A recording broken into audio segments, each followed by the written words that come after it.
Stop and look at these headlines across your screen. Drone strikes in the Middle East, escalating conflict, and the most dangerous move of all, the Strait of Hormuz has been closed.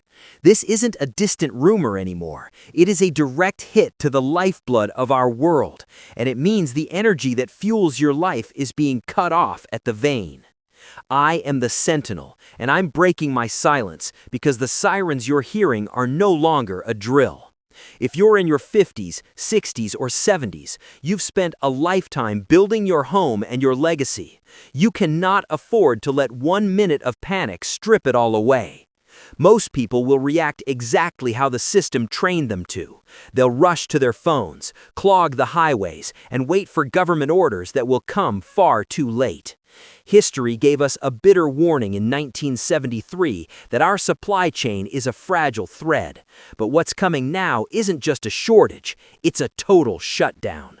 Today, I'm revealing the protocol they won't broadcast, the 10 things I will never do when the grid goes dark. We will navigate this through 3 critical phases. Phase 1, surviving the first hour of immediate chaos. Phase 2, exposing the infrastructure traps that turn your neighborhood into a kill zone. And Phase 3, the Sentinel Code for staying invisible while others are being tracked. But before we can move, we have to address the comfort that has made us weak. To survive the reality of tomorrow, we must first shatter the illusions of today. Let's begin by breaking the most dangerous trap of all, the illusion of safety. We flip a switch and expect light. We swipe a card and expect food. Society has conditioned you to rely completely on a fragile web of wires and trucks. They sold it to you as convenience. I call it the great illusion. Take your local supermarket. There is no massive back room full of extra food. It runs on a just-in-time supply chain. When the grid drops and trucks stop rolling, those shelves will be stripped bare by panicked mobs in under 72 hours. Your credit cards? Useless plastic. The corner ATM? A dead brick. But here is the hardest pill to swallow. When the sirens wail, do not expect 911 to save you. In a true collapse, first responders will be rushing to protect their own families. The government's priority will be securing their own infrastructure, not your suburban home. The system isn't designed to save you. It's designed to keep you calm while the ship sinks. But don't just take my word for it. Let's look at the cold, hard facts of history. Because the terrifying truth is, we've been here before. Some of you don't need a history book to know what a system choke looks like. You lived through 1973. You remember the oil crisis, miles of idling cars, out-of-gas signs, and men fighting over a few gallons. And that was just a minor stutter. Imagine that exact panic, but the power is out, and 911 is dead. If you think a modern economy can't vanish overnight, look at Germany in 1923. Collapse isn't a slow decline, it hits like a falling rock. 1 week, your paycheck is secure, the next, a wheelbarrow full of cash can't buy a single loaf of bread. The system lied to hide the bleeding right until the end. Civilization is always just 9 meals away from absolute anarchy. If you ignore the past, you become a victim of the future. Grab your notepad. Let's begin with rule number 1, the gridlock trap. When the sirens hit, basic human instinct says get out of the city. So everyone grabs their keys, throws a bag in the trunk, and hits the interstate. That is suicide. A main highway during a grid-down scenario isn't an escape route, it's a 5-lane parking lot. You are trapping yourself in a metal box surrounded by thousands of panicking, unpredictable people. If you absolutely have to move, use the back roads, the dirt paths, the alternative routes you mapped out when times were good. Never follow the herd onto the main arteries. Rule number 2, never wait for official confirmation. Most folks will sit on their couch flipping through dead channels, waiting for a guy in a suit to tell them how bad it is. By the time the government admits there's a crisis, the city exits are closed and the store shelves are empty. Your gut is your confirmation. If the grid drops and the alarms sound, Act immediately. The first 60 seconds dictate your survival. Do not wait for permission to save your own life. Rule number 3. Never panic buy at grocery stores. We call this the kill zone. When the lights go out, the unprepared will swarm the local supermarket like locusts. It takes exactly 3 hours for an orderly grocery store to turn into a violent, desperate mob.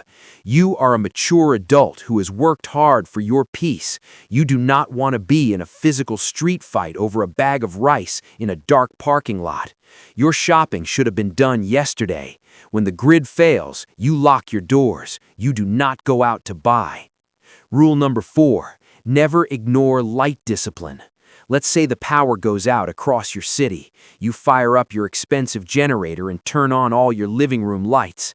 Congratulations, you just turned your house into a glowing lighthouse in a sea of darkness.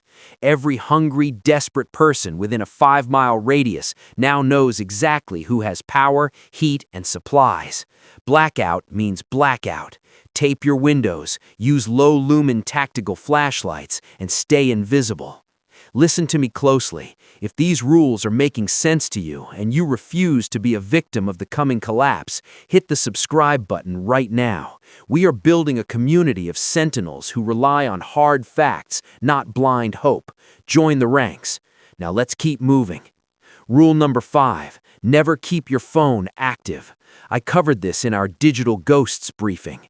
When the cell towers die, your phone constantly searches for a signal, rapidly draining its battery. Worse, if the network is compromised, your device acts as a glowing GPS beacon for anyone looking to track movement. Turn it off, wrap it in foil, or put it in a Faraday bag. Signal silence is your digital armor. Rule number 6. Never trust a safe zone announcement. History and massive storms have taught us a brutal lesson. When authorities herd thousands of scared, hungry, and sick people into a stadium or a FEMA camp, it doesn't become a sanctuary, it becomes a prison. Diseases spread, supplies run out, and violence spikes. Your safest zone is the one you built, fortified, and provisioned yourself. Avoid the government herd. Rule number 7. Never waste water on non-essentials. When the taps run dry, water is no longer for washing your hands, doing laundry, or flushing the toilet. In a collapse, water is blood. It is strictly for hydration and critical medical sanitation. I've seen folks waste 5 gallons of clean drinking water just to flush a toilet on day 1. Every drop must be accounted for. Rule number 8. Never reveal your full supply to your neighbors. You might have a great neighbor. He mows his lawn, waves at you, brings over a beer, but when his children haven't eaten in 48 hours, that nice neighbor becomes a desperate man. Hunger destroys morality. If you are cooking, do it inside so the smell doesn't travel. If you have a stockpile, keep your mouth shut. The moment people know you have food, you become a target. Rule number 9. Never open the door to strangers. In the first few days of a blackout, people will knock. They will beg for food, for medicine, for a phone charger. It breaks the human heart, but opening that door compromises your castle. Desperate people will use sympathy as a Trojan horse to get inside. Once that deadbolt is unlocked, you cannot control what happens next. You speak through a locked, reinforced door, or you do not speak at all. Empathy in a blackout can be fatal. And finally, rule number 10, never assume the system is coming back. This is the hardest mental shift. The biggest trap is waking up on day 4 thinking, surely they'll fix the power today. That hope makes you lazy. It stops you from rationing your food, filtering your water, and standing guard. Assume the grid is gone forever. If it comes back, great. But if you plan for a long, dark winter, you will survive the freeze. Kill the hope of a quick rescue and replace it with the iron will to endure. The alarms haven't stopped, but your panic must. These 10 rules are the boundary between being a victim of history or a master of your own fate. I know this was a lot to take in, but remember, survival is a skill, not an accident. You don't have to learn it all at once. I've spent the last 9 briefings breaking down the tactical details of every protocol we discussed today.